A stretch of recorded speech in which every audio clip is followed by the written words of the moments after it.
আসসালামু আলাইকুম সবাইকে সবাইকে রমজানের শুভেচ্ছা রইল। তো আজকে অনেকদিন পরে ফজরের নামাজ পড়তে যেতেছি। তো অনেকদিন পরে বলার কারণে কেউ মাইন্ড করবেন না, কারণ আমি ডিউটি শেষ করতে করতে প্রায় 1টা বাজে রাত্রে। তো 1টা বাজে যাই, মানে খাওয়া দাওয়া আমি দোকান থেকে করি, কারণ বাসায় খাওয়ার সিস্টেম নেই, তাই দোকান থেকে খেয়ে যাই।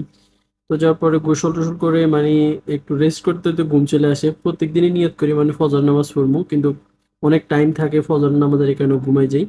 তো আজকে নিয়ত করছি যত কিছু হোক আজকে ফজর নামাজ পড়ে তারপরে ঘুমাবো। ঠিক আছে, তো যাই হোক, ফজর নামাজ পড়তে বাইরেছি, এত পরিমাণ বাতাস, মানে আমার ভিডিও দেখলে বুঝতে পারবেন মানে কি পরিমাণ বাতাস। আমি একা একা যাইতেছি, আমার রুম থেকে মুজে যেতে প্রায় 5 মিনিট লাগে, আমার কাছে একটু একটু ভয়ও লাগতেছে। তো তারপর আল্লাহর নাম নিয়ে চলে যেতেছি। এই হলো সেই মসজিদ, এখানে আমি সবসময় নামাজ পড়ি। তো সবাই অবশ্যই রোজার মাস আসছে, না 5 ওয়াক্ত নামাজ পড়ার চেষ্টা করবেন, আমার মতো এরকম শয়তান হয়ে যায় না। তো যাই হোক, এই তো মসজিদের ভিতরে চলে আসছি। তো মসজিদটা ছোট, ভিতরে কিন্তু মাশাআল্লাহ অনেক